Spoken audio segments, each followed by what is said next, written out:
सबको जय यीशु की। प्रभु यीशु क्रिस्त में प्यारे भाइयों बहनों, नवजीवन का संदेश इस शीर्षक के अंतर्गत प्रतिदिन का ईश्वर का जीवंत वचनों को सुनने के लिए, समझने के लिए, उन वचनों के अनुसार जीवन बिताने की शक्ति, सामर्थ्य, कृपा, अनुग्रह मांगने के लिए मैं आप सभी लोगों का हार्दिक स्वागत करता हूं। आज एक विशिष्ट दिन है हमारे देश के लिए, एक विशिष्ट दिन है हमारे कलीसिया के लिए, एक विशिष्ट दिन है। आज के दिन में हम लोग दो अलग अलग महान घटनाओं का जश्न मनाते हैं, पर्व मनाते हैं। सबसे पहले हम लोग पर्व मनाते हैं धन्य कुंवारी मरियम का स्वर्ग में उद्ग्रहण का महोत्सव मनाते हैं। धन्य कुंवारी मरियम का स्वर्ग में उद्ग्रहण का महोत्सव मनाते हैं। दूसरी बात, हम लोग हमारे देश के आज़ादी की वर्षगांठ मनाते हैं, यानी कि दोनों पर्वों को हम आज के दिन में मनाते हैं। राष्ट्रीय पर्व को हम मनाते हैं, आज़ादी के राष्ट्रीय का पर्व मनाते हैं, साथ ही साथ धन्य कुंवारी मरियम का स्वर्ग में उद्ग्रहण का पर्व हम मनाते हैं। सबसे पहले हम लोग आज के दिन में मनन चिंतन करें और इस बात को समझने की चेष्टा करें, धन्य कुंवारी मरियम का स्वर्ग में उद्ग्रहण का तात्पर्य क्या है, इसका मतलब क्या है, इसका अर्थ क्या है, इस बात को समझना जरूरी है। तालीम में हमें सिखाया बताया, माता मरियम का स्वर्ग में उद्ग्रहण का मतलब शरीर और आत्मा सहित उनको स्वर्ग में उठा लिया गया, स्वर्ग में उठा लिया गया, शरीर और आत्मा सहित। सामान्य रूप से हम सभी जानते हैं, हर कोई व्यक्ति जो एक शरीर धारण करते इस धरती पर आया, वह व्यक्ति का शरीर जब मर जाता है, उसका शरीर मिट्टी में दफनाया जाता है। और हम सबों को कलीसिया सिखाती है कि कयामत के दिन, अंतिम दिन, शरीर का पुनरुत्थान होता है। और वो कौन सा शरीर है? वो महिमान्वित शरीर है, महिमान्वित शरीर है। वो इस प्रकार के शरीर के पुनरुत्थान पर हम लोग विश्वास करते हैं। ये धर्म शिक्षा हम सबों को दी गई है। अब हमें आज के दिन में ये बात समझने की जरूरत है, माता मरियम का शरीर और आत्मा सहित स्वर्ग में उद्ग्रहण का तात्पर्य क्या है, यानी कि माता मरियम को शरीर और आत्मा सहित स्वर्ग में उठा लिया गया। ये कैसे हुआ, इस बात को हम समझें। जैसे हर एक इंसान को मरने के बाद दफनाया जाता, क्या माता मरियम को नहीं दफनाया? इस सवाल को भी मैं आप सबों के सामने स्पष्ट करना चाहता हूं। जैसे मान लो प्रभु यीशु मरे, सूली पर मरे, मरने के बाद उनका शरीर सूली से नीचे उतारा गया, उसके बाद उनको कब्र में रखा गया। तीसरे दिन कब्र में से वह बाहर आए। अब माता मरियम के साथ क्या हुआ? माता मरियम जब उनका देहांत हुआ, देह का अंत हुआ, देहांत हुआ, प्रभु के शिष्य उनके पास थे और उनमें से एक शिष्य नहीं था, दूर कुछ काम से पहुंच चुका था। बाकी सारे शिष्य उनके साथ थे, क्योंकि प्रभु यीशु ने मरने से पहले योहन के माध्यम से अपनी मां को योहन के माध्यम से उनकी मां के रूप में समर्पित किया था। पुत्र, यह तुम्हारी माता है। तब से प्रभु के शिष्यों ने माता मरियम की देखरेख के निश्चित रूप से संत यूसुफ तब तक नहीं थे, क्योंकि वहां उनका कहीं पर भी कोई जिक्र नहीं। इसलिए मतलब प्रभु ने मरने से पहले अपनी मां को अपने शिष्यों के हवाले कर दिया, उनकी मां के रूप में ग्रहण करने के लिए। और उनको प्रभु के शिष्यों ने मां को अपनी मां के रूप में ग्रहण किया, उनके देखरेख की सामान्य संभव था।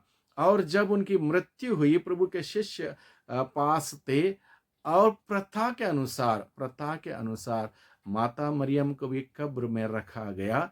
और उस कब्र में रखते हुए उनको, जैसे प्रथा थी, पत्थर लुढ़का के रखना, जो भी था वैसे उन्होंने किया प्रथा के अनुसार। लेकिन जो एक शिष्य, प्रभु का एक प्रेरित, जो माता मरियम के मृत्यु के समय वहां पर नहीं था, वो जब कुछ दिन के बाद जब आया, उन्होंने अपनी इच्छा जताई, मैं उस कब्र में जाके मां का उस पार्थिव शरीर को देखना चाहता हूं। तब सभी लोग इकट्ठा हुए और कब्र को खोला गया। जब कब्र को खोला गया, उस कब्र में से केवल सफेद फूल दिखाई दिए, सफेद फूल दिखाई दिए, माता मरियम का शरीर नहीं दिखाई दिया। जब वो आश्चर्यचकित हुए, सारे प्रभु के प्रेरित आश्चर्य से उन्हें स्वर्ग की ओर दृष्टि लगाई, तब उनको दिखाई दिया माता मरियम का शरीर स्वर्गदूत उठा के स्वर्ग की ओर ले जाते हुए उनको दिखाई दिया। और ये बात हालांकि बाइबल में नहीं लिखी है, लेकिन इस बात का प्रचलन हुआ कि इस प्रकार से माता मरियम को शरीर और आत्मा सहित स्वर्ग में उठा लिया गया। क्यों उनके माता मरियम को शरीर और आत्मा सहित उठा लिया गया? क्योंकि वह निष्कलंक और निर्दोष थी, निष्कलंक कुंवारी थी। ईश्वर ने अपनी महान मुक्ति विधान के योजना के तहत माता मरियम को हर प्रकार के पाप के कलंक से बचाए रखा था। वह इमैकुलेट थी, इमैकुलेट थी, इसलिए वो निष्कलंक बेदाग थी। इसलिए उनका शरीर इस मिट्टी के, इस धरती के मिट्टी में नहीं सड़ सकता था, क्योंकि उसमें पाप नहीं था। वो पवित्रता की मूरत थी, वह कृपा से परिपूर्ण थी, पवित्रता की मूरत थी। इसलिए उनका शरीर पवित्रता, उनका आत्मा पवित्रता। इसलिए आत्मा और शरीर दोनों को स्वर्ग में स्वर्गदूतों के द्वारा उठा लिया गया। इस महान डॉगमा को, महान पर्व को, महान सिद्धांत को हम आज के दिन में याद करते हैं, ईश्वर को धन्यवाद देते हैं और इस पर्व का आज के दिन हम मनाते हैं। और हम सबों के लिए आज के दिन में क्या संदेश दिया जाता है? हम सबों को भी यही निमंत्रण दिया जाता है, जिस प्रकार से माता मरियम किसी भी एक मामूली इंसान के भांति थी, लेकिन ईश्वर की महान कृपा से वो हर प्रकार के पाप से दूर रही, पाप का कलंक उनके ऊपर नहीं लगा। हम सबों को भी वही कृपा प्रभु देता है, पाप से दूर रहने के लिए, पाप हो गया है पश्चाताप करते, पाप स्वीकार करते, शुद्धता हासिल करने के लिए और एक पवित्र जीवन बिताने के लिए। और ऐसा जीवन बिताने से हम सबों को भी एक दिन स्वर्ग प्राप्त होगा। यह संदेश हम सबों को आज के दिन में दिया। इसलिए भाइयों बहनों, आज के दिन में हम विशेष रूप से मां मरिया से हम प्रार्थना करें, हमारे शरीर को, हमारे आत्मा को हम कैसे शुद्ध रख सकते हैं, पवित्र रख सकते हैं, पवित्रता का जीवन को कैसे जी सकते हैं, इस बात को माता मरियम से पूछें, माता मरियम के मध्यस्थ मांगे। वो हमारे लिए विनती करती रहेगी। पाप से, पाप में कलंक से दूर रहने के लिए, पवित्र जीवन बिताने के लिए हम सबों के लिए मां मरियम विनती करती रहेगी। उस मान से हम विनती करें। और विशेष रूप से जिस प्रकार से मां मरियम हर प्रकार के पाप से, हर प्रकार की बुराई से आजाद थी, किसी प्रकार के पाप के बंधनों में नहीं थी, दास्ता में नहीं थी, उसी प्रकार से आज के दिन हमारा देश की आज़ादी के वर्षगांठ मनाने के संदर्भ में हम प्रार्थना करें, हमारा देश में एक दूसरे के लिए प्यार हो, मोहब्बत हो, शांति हो, न्याय हो और इस प्रकार का लोग जीवन बिताएं। ऐसा जीवन बिताने के लिए हम प्रभु से प्रार्थना करें। हमारे सभी नेताओं के लिए प्रार्थना करें, सभी अधिकारियों के लिए प्रार्थना करें, जनता के लिए प्रार्थना करें।